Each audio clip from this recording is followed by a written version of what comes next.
In 1996, Mount Everest transformed from the ultimate mountaineering challenge into something far more dangerous, a business, where $65,000 could buy you a ticket to the top of the world. Commercial guiding had arrived on Everest, and it would change everything. Two companies dominated this new summit factory: Adventure Consultants and Mountain Madness. Rob Hall built Adventure Consultants on precision. Every detail calculated, every risk measured. His track record was flawless. 39 clients to the summit, 0 deaths. Scott Fisher's Mountain Madness offered a different approach: relaxed, confident, almost casual. Fisher promised his clients the adventure of a lifetime. No micromanagement, just pure Everest experience. These weren't seasoned mountaineers anymore. They were doctors, lawyers, executives, weekend warriors with deep pockets. May 10th, 1996. Perfect weather conditions aligned. Multiple expeditions prepared for simultaneous summit attempts. The death zone was about to become a traffic jam, and traffic jams at 28,000 feet are fatal. What happened next would expose the deadly reality behind Everest's commercialization. If you're finding value in this, hit subscribe so you don't miss what's coming next. As we discussed, the mountain had become a business. But on May 8th, 1996, that business model would face its ultimate test. Weather reports crackling through radio static painted a terrifying picture. A massive storm system was barreling toward Everest. The jet stream, winds exceeding 100 miles per hour, was dropping toward the summit like a massive guillotine. Expedition leaders faced an impossible choice: wait for better weather and lose their clients' dreams, or race the storm to the top. Rob Hall and Scott Fisher made the same fatal decision. They would go for the summit despite the narrowing weather window. But they weren't alone. Multiple expeditions had chosen the same day, creating a dangerous bottleneck on the world's highest mountain. 34 climbers from 5 different expeditions would attempt the summit simultaneously. The death zone had never seen such crowds.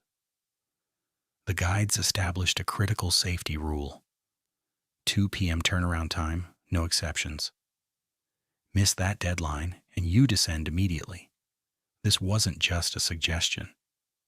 In the death zone, every minute past 2 p.m. exponentially increased the chances of dying. But as climbers prepared for their final push, troubling signs emerged. Scott Fisher, the seemingly indestructible guide, was showing cracks. Fisher had been fighting altitude sickness and exhaustion. His legendary strength was abandoning him when his clients needed him most. May 10th, 1996. Dawn breaks over Everest's summit ridge as the largest climbing day in the mountain's history begins. 33 climbers from 5 different expeditions converge on the Hillary Step, a vertical rock wall that becomes climbing's deadliest bottleneck. Fixed ropes that should have been installed hours earlier are missing. Teams wait and wait. Precious oxygen bleeding away at 28,000 feet. What should have been a 30-minute passage becomes a 3-hour nightmare. The turnaround time Rob Hall insisted on is already shattered. By 3 p.m., exhausted climbers are still reaching the summit, 2 hours past the safe turnaround time. The death zone has become a trap. Then the mountain strikes back. A sudden whiteout engulfs the summit. Visibility drops to mere feet. The world disappears. Rob Hall reaches the summit with client Doug Hansen at 4 p.m., 3 hours late. The storm is building, time to descend. But Hansen collapses. Hall faces an impossible choice: Leave Hansen to die alone or stay and risk both their lives. The experienced guide makes a fatal decision. He stays. As the storm intensifies, Hall radios base camp. His words chill everyone listening. "I'm not leaving, Doug." Meanwhile, Scott Fisher's team battles their own nightmare. Fisher, the invincible mountain athlete, suddenly stumbles. Something is terribly wrong. Altitude sickness and exhaustion overwhelm Fisher's body. The man who seemed unstoppable collapses when dawn broke on May 11th. The mountain revealed its gruesome toll. The storm that had claimed so many lives continued to rage, making rescue attempts nearly impossible. Search teams battled against hurricane-force winds to locate the missing climbers. What they found would haunt them forever. Rob Hall's body was discovered still connected by rope to his client, Doug Hansen. Both had frozen to death just 300 meters from the summit they'd died trying to reach. Scott Fisher was found lower on the mountain, his body ravaged by high-altitude pulmonary edema. As survivors descended, their accounts painted a damning picture of leadership failures. Critical decisions had been made by guides more concerned with client satisfaction than safety.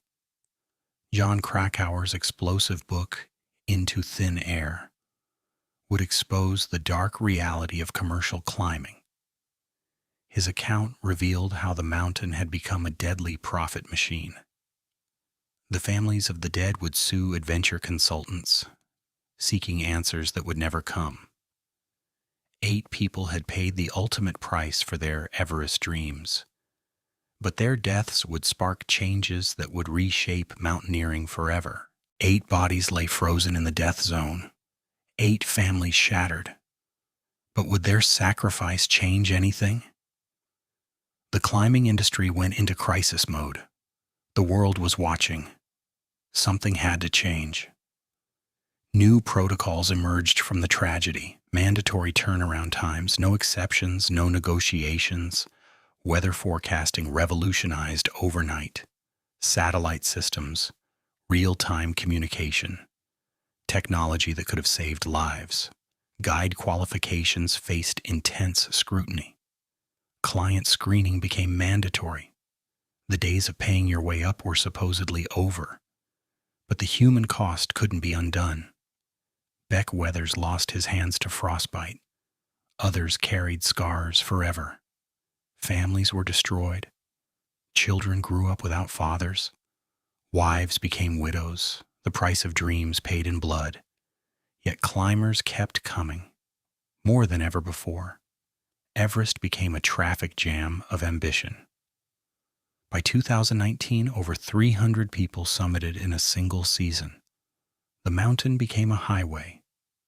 Despite all the safety improvements, people still die. 11 deaths in 2019 alone. The fundamental question remains unanswered. Has commercial climbing made the world's tallest mountain more dangerous? Every season brings new tragedies, new widows, new orphans. The mountain demands its tribute. The 1996 disaster changed climbing forever. But it didn't make Everest safe. It made it profitable. 8 people died so the industry could learn. Their sacrifice wrote the rules in blood and ice. If this opened your eyes, smash that like button and subscribe for more.